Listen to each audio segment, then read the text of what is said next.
Hello viewers, welcome back to my channel digital insight. Microsoft Excel expert টিউটোরিয়ালের মধ্যে সবাইকে welcome. তো এইটা এক্সেল টিউটোরিয়াল পার্টের মধ্যে এটা পার্ট নাম্বার 11। তো 10 নাম্বার পার্টটা আমি অলরেডি কমপ্লিট করে নিয়েছি। আজকের আপনাদের তার পরের অপশান থেকে আমি অপশানগুলো দেখাবো এক্সেলের মধ্যে দিয়ে। যতটুকু আমরা কমপ্লিট করেছিলাম পার্ট নাম্বার 10 এর মধ্যে দিয়ে, সেটা হলো ফিল্টার পর্যন্ত। ইভেন আমি ফিল্টারেও অ্যাডভান্স অনেক কিছু ফিচার্সও বলেছি আমি। যারা নতুন এই চ্যানেলে অবশ্যই সাবস্ক্রাইব করে রাখুন, অ্যান্ড এমন টাইপে যাতে না আপনাদের কাছ থেকে ভিডিওটা মিস হয়ে যায়, তার জন্য আপনারা অবশ্যই সাবস্ক্রাইব করে রাখুন। আর প্লে লিস্টটা আপনারা সেভ করে রাখুন, যারা আজ পর্যন্ত এখনো পর্যন্ত প্লে লিস্ট সেভ করেননি, সেভ করে রাখুন প্লে লিস্ট। আমি প্লে লিস্টের মধ্যে সব স্টেপ বাই স্টেপ আমি এক্সেল ফাংশনটা বেসিক থেকে শেখাচ্ছি। যারা নতুন অবশ্যই সাবস্ক্রাইব করে রাখুন। তো তার পরের অপশনগুলো আমি বলবো এই টিউটোরিয়াল নম্বর পার্টের 11 এর মধ্যে দিয়ে। তো চলুন বেশি না কথা বলে আমরা টিউটোরিয়াল পার্ট নাম্বার 11টা দেখে নিই। হ্যালো ইয়াস। তো আমরা পার্ট নাম্বার 10 এর মধ্যে দিয়ে যতটুকু দেখেছি, আশা করছি আপনারা বুঝতে পেরেছেন। পার্ট নাম্বার 10টা আশা করছি ভালোভাবে বুঝতে পেরেছেন। কারণ আমি এখানে ওই পার্ট নাম্বার 10 এর মধ্যে ফিল্টারটা ভালোভাবে স্টেপ বাই স্টেপ দেখিয়েছি। তো যারা দেখেননি ডেসক্রিপশনে আমি লিংক দিয়ে দেবো, আপনারা গিয়ে দেখে নিন। আশা করছি আপনারাও বুঝতে পারবেন, এবং যারা নতুন অবশ্যই গিয়ে ভিজিট করুন অ্যান্ড প্লে লিস্টে অ্যাক্সেস করে নিন। তার পরের অপশনগুলো আমি দেখাচ্ছি। এরপরে আসছে ফাইন্ড অপশন। ফাইন্ড অপশন দিয়ে কি করতে পারেন, যে কোনো পার্টিকুলার ভ্যালুকে আপনারা খুঁজতে পারেন। যে কোনো পার্টিকুলার ভ্যালু আমি চাইলে তাদের নাম নাম ধরে খুঁজতে পারি, বা তাদের আইডি নাম্বার দিয়ে খুঁজতে পারি। তো দেখুন আমার কাছে এখানে অনেক ডেটা আছে। কত ডেটা আছে, মিনিমাম দেখুন 1000 জনের ডেটা আছে। তো আমি এখান থেকে পার্টিকুলার যে কোনো একটা নামের পার্সনকে খুঁজতে চাইছি। তো কিভাবে খুঁজবো, আপনারা ফাইন্ড অপশনটা ইউজ করতে পারেন তার জন্য। তো তার জন্য আমি এখান থেকে আপনারা কি করবেন, ফাইন্ডে ক্লিক করবেন। মাউস পয়েন্টার নিয়ে গিয়ে ফাইন্ডে ক্লিক করলে এখানে দেখবেন ফাইন্ডের ডায়লগ বক্স চলে আসবে। এখানের মধ্যে দিয়ে আপনারা লিখে নেবেন এই ফাইন্ডের ডায়লগ বক্সের মধ্যে যেটা খুঁজতে চাইছেন। ওকে। তো আমি এখান থেকে খুঁজতে চাইছি, দেখুন যে কোনো একটা পার্সনের আমি ধরুন আইডি নাম্বার ধরে খুঁজতে চাইছি। তো আমি চাইছি এই পার্সনের এই আইডি নাম্বারে কোন পার্সন আছে, 302434 2586। আমি এখান থেকে কি করলাম, যখন নেক্সটে ক্লিক করলাম, এই নামে দেখুন এখানে কিন্তু কুড নট ফাইন্ড দেখাচ্ছে, কারণ এই নামে কোনো পার্সন নেই। আপনারা সঠিকভাবে লিখলেই অবশ্যই সেই সেলটা সিলেক্ট হয়ে যাবে। তো আমি যে কোনো একটা পার্সনের নাম দিচ্ছি 00884, এখানে দিয়ে ফাইন্ড করলাম। ফাইন্ড করতেই সঙ্গে সঙ্গে দেখুন কার্সার পয়েন্ট এখানে চলে এসছে। দেখুন এই পার্সেন্টটা চলে এসছে, সঙ্গে সঙ্গে কার্সার পয়েন্ট আপনাদের কাছে চলে যাবে, সেখানেই চলে যাবে, সেই সেলটায় সিলেক্ট হয়ে যাবে। আপনি যেই জিনিসটা ফাইন্ড করবেন, ডায়লগ বক্সে যেই জিনিসটা লিখে ফাইন্ড নেক্সটে ক্লিক করবেন, সঙ্গে সঙ্গে সেই রিলেটেড যে সেলটা থাকবে সেই সেলটা সিলেক্ট হয়ে যাবে। এরকম করে আপনারা ফাইন্ড করতে পারেন যে কোনো পার্টিকুলার ভ্যালুকে। সেটা হতে পারে এমপ্লয় আইডি, সেটা হতে পারে এমপ্লয় নেম বা ইমেল অ্যাড্রেস, যা খুশি। জাস্ট এখানে লিখে দিন, লিখে দিলেই ফাইন্ড করতে। আচ্ছা, এবার আমরা কিবোর্ড শর্টকাট দেখব। Keyboard shortcut control F. ফাইন্ডের কিবোর্ড শর্টকাট কন্ট্রোল এফ। তো এখানের মধ্যে দিয়ে সেই সেম ভাবে ফাইন্ডের ডায়লগ বক্স চলে আসবে, এখানের মধ্যে লিখে নেবেন। লিখে নিয়ে ফাইন্ড নেক্সট করলেই আপনারা যে কোনো ভ্যালু খুঁজতে পারবেন। আশা করছি ফাইন্ডটা বুঝতে পেরেছেন আপনারা। এরপরে আসছি রিপ্লেস। রিপ্লেস থেকে কি করতে পারি, আমরা যে কোনো ভ্যালুকে রিপ্লেস করতে পারি। ধরুন আমার এখানের মধ্যে দিয়ে এমপ্লয় আইডি বা এখানের মধ্যে দিয়ে ধরুন যেসব জায়গায় আইটি আছে, দেখুন আমার কাছে ডিপার্টমেন্ট আছে আইটি ডিপার্টমেন্ট, ফাইন্যান্স ডিপার্টমেন্ট। তো আমি চাইছি এই আইটি ডিপার্টমেন্টটাকে বদলে দিয়ে আমি চাইছি আইটিএ ডিপার্টমেন্ট করতে। আইটিএ ডিপার্টমেন্ট, তার জন্য আমি কি করব, ফাইন্ডে যাব, ফাইন্ডে রিপ্লেসে যাব। রিপ্লেসে গিয়ে এখানে দুটো বক্স আসবে। ওর ফার্স্ট বক্সটা আসবে কি, ফাইন্ড হোয়াট, আপনি কি করতে চাইছেন বা কোনটাকে চেঞ্জ করতে চাইছেন সেটা এখানে লিখবেন। আর রিপ্লেস উইথে কি লিখবেন, যেটাকে আপনি ওখানে রিপ্লেস করতে চাইছেন। ধরুন আমি আইটি নামে এই যে আইটি ডিপার্টমেন্টের আইটি গুলো আছে, এটাকে আইটিএ করব। তো আমি কি চেঞ্জ করব, আইটি, সেটা কিন্তু আমি এখানে লিখবো ফাইন্ড হোয়াট বক্সে। যেটা চেঞ্জ করব, যেটা আমি চেঞ্জ করব, এই ডেটার মধ্যে যেই লেখাটা চেঞ্জ করব সেই লেখাটা আপনারা কি করবেন, ফাইন্ড হোয়াটে লিখবেন। অ্যান্ড এটার বদলে আমি চাইছি আইটিএ লিখতে। আইটিএ, তো আইটিএ দিলাম। এখানের মধ্যে দিয়ে আমি এখান থেকে রিপ্লেস অলে যদি ক্লিক করি, যত জায়গায় আমার আইটি আছে সব জায়গায় আইটিএ হয়ে যাবে। তো রিপ্লেস অলে ক্লিক করলাম, দেখুন এখানে 656টা রিপ্লেস হয়েছে। All done, we made 656 replacement. তো দেখো এখানে ওকে করলাম, সব জায়গায় কিন্তু যেসব জায়গায় আইটি ছিল সব জায়গায় কিন্তু আইটিএ চলে গেলো। আইটিএ আইটিএ এমন করে আপনারা রিপ্লেস করতে পারেন ডেটাটাকে। ওকে, তো আশা করছি আপনারা রিপ্লেসটা বুঝতে পেরেছেন। আচ্ছা, রিপ্লেসে আমি আরো কিছু যাচ্ছি। রিপ্লেসের মধ্যে দিয়ে শুধু রিপ্লেসটা কি আছে, শুধু রিপ্লেস। আর রিপ্লেস অল মানে এই নামে যত ডেটা আছে সব ডেটা কিন্তু রিপ্লেস হবে। ভালো করে বুঝবেন, এই নামে যত ডেটা আছে সব ডেটা কিন্তু রিপ্লেস হবে। আর রিপ্লেসটা কি হয় বেসিক্যালি, রিপ্লেস করার জন্য আপনারা কি করতে পারেন? আচ্ছা, ধরুন আমি চাইছি পার্টিকুলার যেকোনো একটা, ধরুন এখানের মধ্যে দিয়ে আমি এই কলমটার মধ্যে হিউম্যান যে লেখাটা আছে, হিউম্যান রিসোর্স বলে যে ডিপার্টমেন্ট আছে, এই যে ডিপার্টমেন্টে, এই ডিপার্টমেন্টে এই শুধু পারসন, এই পারসনটার কি করব? রিপ্লেস করব। এই পারসনটার HR করব। হিউম্যান থেকে HR করব। তার জন্য আমি কি করব? ওই সেলটা সিলেক্ট করে রাখবো। এখান থেকে রিপ্লেস এ যাবো। রিপ্লেস থেকে আমি কি চেঞ্জ করব? Human resource, right? তো আমি লিখে নেব যেটাকে চেঞ্জ করব হিউম্যান রিসোর্স। এটাকে চেঞ্জ করে আমি কি করব? HR করব। তো আমি ওটাকে চেঞ্জ করে কি করছি? HR। জাস্ট HR করলাম অ্যান্ড রিপ্লেস এ ক্লিক।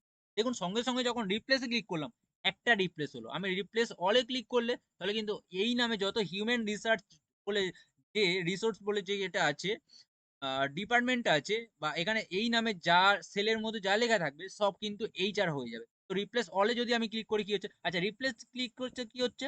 একটা, একটা করে রিপ্লেস হচ্ছে। দেখুন রিপ্লেস একটা হলো, আবার রিপ্লেস করলাম, ওইটাও রিপ্লেস হয়ে গেল। আবার এখানে এলো, আবার রিপ্লেস হলো। আর অল রিপ্লেস এ করলে কি হবে?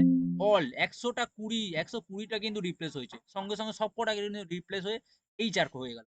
আশা করছি রিপ্লেস কি কাজ করে অ্যান্ড রিপ্লেস অল টা কি কাজ করে আপনারা বুঝতে পেরেছেন। ওকে? তো এখানের মধ্যে দিয়ে আপনারা ফাইন্ডটাও করতে পারেন। ফাইন্ড নেক্সট করার জন্য আপনারা এখানে এই বাটনটা ইউজ করবেন। আচ্ছা সরি, ফাইন্ড এ চলে যাবেন। ফাইন্ড এ গিয়ে এখান থেকে আপনারা ফাইন্ড ও করতে পারেন। আপনাদের ওখান থেকে যেতে লাগবে না আবার ফাইন্ড এ। এখান থেকে যেটা ফাইন্ড করবেন সেটাই আবার ফাইন্ড নেক্সট এখান থেকেও দেখতে পারেন আপনারা। ওকে? তো এখান থেকে ২ টো বক্স আছে, এটা ফাইন্ড আর রিপ্লেস। আশা করছি আপনারা এটাও বুঝতে পেরেছেন রিপ্লেস কি অ্যান্ড রিপ্লেস অল কি। ওকে? অ্যান্ড ফাইন্ড অল কি? ফাইন্ড অল বলতে পুরোটা দেখাবে। পুরো যতগুলো ডেটা আছে এখানে দেখুন সব ডেটা চলে এসেছে। ঠিক আছে? সব ডেটা কিন্তু এখানে চলে এসেছে। Find all. তো আশা করছি আপনাদের কাছে রিপ্লেস আর ফাইন্ড টা অপশন দুটো ক্লিয়ার হয়েছে। আচ্ছা, এর পরের আমরা অপশনে যাচ্ছি। এরপরে আসছি আমরা গো টু। গো টু থেকে কি হয়? অ্যাকচুয়ালি গো টু থেকে আমরা যেকোনো সেলের মধ্যে যেতে পারি। ধরুন আমি চাইছি এই যে সেলটা, যেকোনো সব সেলের তো এক একটা নাম থাকে। তো আমি এই দেখুন আমি যখন এই সেলটা সিলেক্ট করছি তখন কি সেলের নাম কি আসে? C4, কারণ C দিয়ে কলম আর 4 দিয়ে রো। এই সেলটা সিলেক্ট করলে এই সেলের নাম D5, তাই না? তো দেখুন এখানে D5 দেখাচ্ছে। তো যেকোনো সেলের মধ্যে আপনারা জাম্প করতে পারেন। কিভাবে জাম্প করবেন দেখুন, ফাইন্ড এ চলে গেলাম। গো টু তে ক্লিক করলাম।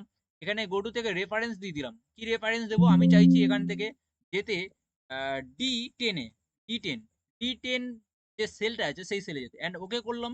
দেখুন সঙ্গে, সঙ্গে সেই সেলের মধ্যে চলে এলাম। দেখুন এই D and 10 এরকম করে আপনারা সেলের মধ্যে জাম্প করতে পারেন। একটা সেল থেকে আরেকটা সেলের মধ্যে যেতে চাইলে এখান থেকে আপনারা গো টু থেকে যেতে পারেন। আচ্ছা, গো টু স্পেশালটা এটা একটা এক্সেলের অ্যাডভান্স ফিচার্স, অ্যাডভান্স অপশন গুলো। তো এর অপশনের জন্য আমি একটা ভিডিও বানিয়ে দেবো। ঠিক আছে? তো আমি এইটা আপাতত স্কিপ করলাম। আচ্ছা, এরপরে আসছি আমরা এখান থেকে ফর্মুলা। ফর্মুলা থেকে কি হয় বেসিক্যালি? ফর্মুলা থেকে আমরা ফর্মুলাতে যেতে পারবো। ধরুন এই যে টেবিলের মধ্যে কোথায়, কোথায় ফর্মুলা এপ্লাই আছে সেই সেলটা শুধু দেখবো। মানে সেই কলমটা দেখবো বা যে সেই সেলটা সিলেক্ট করতে চাইছি। ঠিক আছে? যেমন আমরা গো টু থেকে কি করলাম? সেই সেলের মধ্যে গেলাম। গো টু থেকে সেই সেলের নাম দিলাম, ওকে করলাম। সঙ্গে, সঙ্গে সেই সেলটা সিলেক্ট হয়ে গেল। তেমনভাবে আমি চাইছি এর মধ্যে কোথায়, কোথায় ফর্মুলা ইউজ হয়েছে সেই সেলগুলো দেখতে। ঠিক আছে? তো তার জন্য কি করব?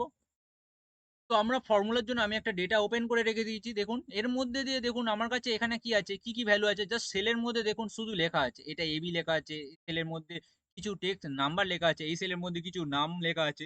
তো এর মধ্যে ফর্মুলা কোথায় আছে? ফর্মুলা কোথায় আছে সেটা দেখতে চাইছি বা সেই সেলগুলো সিলেক্ট করতে চাইছি। ফর্মুলা কোথায় এপ্লাই করা আছে? দেখুন এইগুলো কিন্তু ফর্মুলায় এপ্লাই করা আছে। যেমন ধরুন টোটাল। এখানে দেখুন ফর্মুলা এপ্লাই করা আছে। প্লাস, প্লাস দিয়ে এইগুলো দেখুন সব ফর্মুলায় এপ্লাই করা আছে।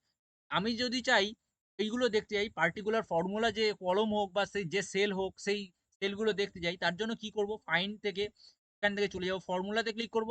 অটোমেটিক্যালি যে সেলগুলো ফর্মুলা এপ্লাই করা থাকবে দেখবেন সিলেক্ট হয়ে যাবে। এখানে দেখুন আমার সঙ্গে, সঙ্গে সিলেক্ট হয়ে গেল। আমার এখানে কার্সর ছিল, এখান থেকে যদি আমি ফর্মুলাতে ক্লিক করি তাহলে সেই সেলটা কিন্তু সিলেক্ট হয়ে গেল। এমন করে আপনারা ফর্মুলাতে যেতে পারেন। ওকে? তো আশা করছি এই অপশনটা বুঝতে পেরেছেন, ফর্মুলা অপশনটা। তারপরে আসছে কমেন্ট। কমেন্টটা কি? কমেন্টটা হলো আমরা সেলের মধ্যে দিয়ে কমেন্ট করে রাখতে পারি। এই যে সেলটা ধরুন এই যে স্টুডেন্টটা, এই স্টুডেন্টের আমি কমেন্ট করতে চাইছি। রাইট ক্লিক করে এখান থেকে আমরা এই সেলের উপর রাইট ক্লিক করব। করে এখান থেকে ইনসার্ট কমেন্ট, ইনসার্ট কমেন্ট বলে অপশনটা আছে। এখানে ক্লিক করলে আমি এর নামে কোনো কিছু কমেন্ট আমি লিখে রাখতে পারি। এর নামে কোনো কিছু কমেন্ট আমি লিখে রাখলাম। তো এই কমেন্ট গুলো শুধু আমি দেখতে গেলে কি করব? আমরা এখান থেকে ইউজ করব কমেন্ট অপশনটা। তার জন্য এখানে চলে যাব। এখান থেকে যদি আমি কমেন্টে ক্লিক করি সঙ্গে, সঙ্গে দেখুন সেই সেলের মধ্যে কমেন্ট করা আছে সেই সেলগুলো দেখুন, যেমন একটা এই সেলটা কমেন্ট করা আছে, এই সেলটা কমেন্ট করা আছে, এই সেলটা কমেন্ট করা আছে। তো সেই সেলগুলো কিন্তু সিলেক্ট হয়ে গেল। দেখুন এই সেলটা সিলেক্ট হয়ে আছে, এইটা সিলেক্ট হয়ে আছে, এইটা সিলেক্ট হয়ে আছে। তো সেই সেলগুলো আপনারা পার্টিকুলার ভাবে খুঁজতে পারেন কমেন্টে ক্লিক করে। যে সেলগুলো কমেন্ট করা আছে। ক্লিয়ার? শুধু কমেন্ট গুলো খোঁজার জন্য বা সেই সেলগুলো দেখার জন্য আপনারা এই অপশনটা ইউজ করতে পারেন, কমেন্টস অপশন। আশা করছি এইটুকু বুঝতে পেরেছেন। আচ্ছা, এর পরে যে অপশনটা আছে কন্ডিশনাল ফরম্যাটিং। আচ্ছা, এর জন্য আমি একটা ডেটা ওপেন করে নিই। কন্ডিশন ফরম্যাটিং এর জন্য দেখুন আমার কাছে এখানে একটা ডেটা আছে যেখানের মধ্যে আমার কন্ডিশন ফরম্যাটিং মানে এইটা এপ্লাই করা আছে। তো কন্ডিশন ফরম্যাটিং এ যারা ভিডিও দেখেননি এবং যারা এই চ্যানেলে নতুন অবশ্যই গিয়ে দেখে নিন। আমার একটা পার্টের মধ্যে কন্ডিশন ফরম্যাটিং অল ডিটেইলস এ ভাবে আমি সবকিছু এক্সপ্লেইন করেছি। আশা করছি আপনারা বুঝতে পারবেন। তো সেটা গিয়ে দেখে নিন কন্ডিশন ফরম্যাটিংটা কি। তো দেখুন এখানের মধ্যে কন্ডিশন ফরম্যাটিং এর মধ্যে কি করা আছে, এই কলামের মধ্যে কন্ডিশন ফরম্যাটিং করা আছে। এই কলামটা ডিপার্টমেন্টটাও কন্ডিশন ফরম্যাটিং আছে। কি কন্ডিশন? দেখুন আইটি যে ডিপার্টমেন্ট গুলো আছে শুধু সেই সেলগুলো কিন্তু গ্রিন হচ্ছে। সেই সেলগুলো ডিসপ্লে করছে। শুধু আইটি ডিপার্টমেন্ট গুলো।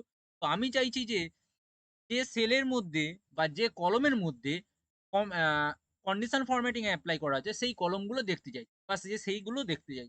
সেই সেলগুলো দেখতে চাইছি। তার জন্য কি ফাইন্ড অ্যান্ড সিলেক্ট এ চলে যাব। এখান থেকে চলে যাব কন্ডিশন ফরম্যাটিং এ ক্লিক করে নেব। করলেই সঙ্গে, সঙ্গে দেখুন আমার কিন্তু পুরো কলমটা সিলেক্ট হয়ে গেছে। এই কলমটা সিলেক্ট হলো, আবার এই কলমটাও কিন্তু সিলেক্ট হলো। কারণ এই কলমের মধ্যেও কন্ডিশন ফরম্যাটিং এপ্লাই করা আছে অ্যান্ড এই কলমটার মধ্যে কন্ডিশন ফরম্যাটিং এপ্লাই করা। কন্ডিশন ফরম্যাটিং কোন সেলের উপরে এপ্লাই করা আছে সেইগুলো দেখতে গেলে আপনারা ইউজ করতে পারেন এই অপশনটা, কন্ডিশন ফরম্যাটিং অপশনটা। তো আশা করছি এই অপশনটা বুঝতে পেরেছেন। ওকে? পরের অপশনটা যেটা আছে সিলেক্ট অবজেক্টস। সিলেক্ট অবজেক্টটা কি? তো এখান থেকে যদি আমি এখানে সিলেক্ট অবজেক্টে ক্লিক করি তাহলে দেখুন আমার কাছে কিন্তু এখানে মাউস পয়েন্টার চলে গেল। দেখুন কোনো সেলে সিলেক্ট করতে পারছি না। এখানে কোনো অবজেক্ট নেই। ওইজন্য আমি কোনো কিছু সিলেক্ট করতে পারছি না। এখানে একটা অবজেক্ট আমি ড্র করে নিই। অবজেক্টটা কি একটু বলে দিই। দেখুন আমি এখান থেকে এই অবজেক্টটা তুলে দিই আগে, তারপরে এই সেলগুলো আসবে।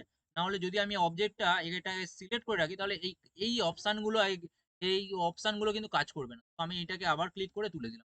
অবজেক্টটা কি? অবজেক্ট কোনো শেপকে বলা হয়, কোনো পিকচারকে বলা হয়, সেইগুলোকে বলা হয় অবজেক্ট। ঠিক আছে? তো ধরুন আমি এখানের মধ্যে দিয়ে অবজেক্ট নিচ্ছি। ইনসার্ট ট্যাবের মধ্যে দিয়ে আমি একটা শেপ নিচ্ছি। এখান থেকে শেপ থেকে যেকোনো একটা শেপ নিলাম। আমি এই একটা শেপ ড্র করলাম। তো এটা আমার কাছে অবজেক্ট। আমি আরেকটা শেপ ড্র করছি দেখুন। এখান থেকে ইনসার্ট থেকে শেপ থেকে এখানে আরেকটা শেপ নিলাম। তো এই যে দুটো অবজেক্ট আছে, এই দুটো অবজেক্ট গুলোকে সিলেক্ট করতে গেলে আমরা ইউজ করব ইনসার্ট সিলেক্ট অবজেক্ট। সিলেক্ট অবজেক্টে ক্লিক করে আমি সেই অবজেক্ট গুলো কিন্তু শুধু সিলেক্ট করতে পারি। দেখুন এই সেলগুলো কিন্তু সিলেক্ট হচ্ছে না বা এই লেখাগুলো সিলেক্ট হচ্ছে না। শুধু অবজেক্ট গুলো কিন্তু সিলেক্ট হচ্ছে। দেখুন শুধু অবজেক্ট গুলো। এগুলো আমি কোনো কিছু সিলেক্ট করতে পারছি না। এই নিচের অংশগুলো কোনো কিছু সিলেক্ট শুধু জাস্ট অবজেক্টটা সিলেক্ট করতে পারি। এবার এই অবজেক্ট গুলো সিলেক্ট করে আপনারা সিলেকশন প্যান থেকে কি করতে পারেন, এই অবজেক্ট গুলো এরকম হাইড করে রাখতে পারেন এবং আনহাইড করতে পারেন। দেখুন আমি হাইড করছি, চোখের আইকনের উপর ক্লিক করছি, আনহাইড হয়ে যাচ্ছে, এই দেখা যাচ্ছে। এবং আবার চোখের আইকনে ক্লিক করে আমি কিন্তু হাইড করে দিতে পারছি এবং আবার দেখতে পাচ্ছি। কেমন করে আমরা কোথায় দেখে এখানে সিলেকশন প্যান থেকে আমরা সেটাকে দেখতে পারি এবং সেটা হাইড করে রাখতে পারি, অবজেক্ট গুলোকে আবার আনহাইড করতে পারি। তো আশা করছি আপনাদের এই টিউটোরিয়ালের পার্টের মধ্যে দিয়ে যে অপশনগুলো দেখালাম আশা করছি আপনারা বুঝতে পেরেছেন।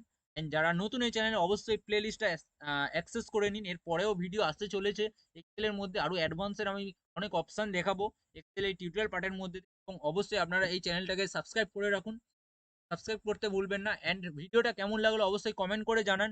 ঠিক আছে? এই পার্টের ভিডিওগুলো কতটা বুঝতে পেরেছেন সেটাও জানান। কোন অপশনটা ডাউট আছে সেটাও জানান। অবশ্যই আমি আপনাদের কমেন্টের অপেক্ষায় থাকবো। তো নেক্সট পার্টের ভিডিওর মধ্যে টিউটোরিয়াল পার্টের মধ্যে দিয়ে আপনাদের সাথে দেখা হচ্ছে। আজকের এইটুকুই। বাই। সবাই ভালো থাকবেন।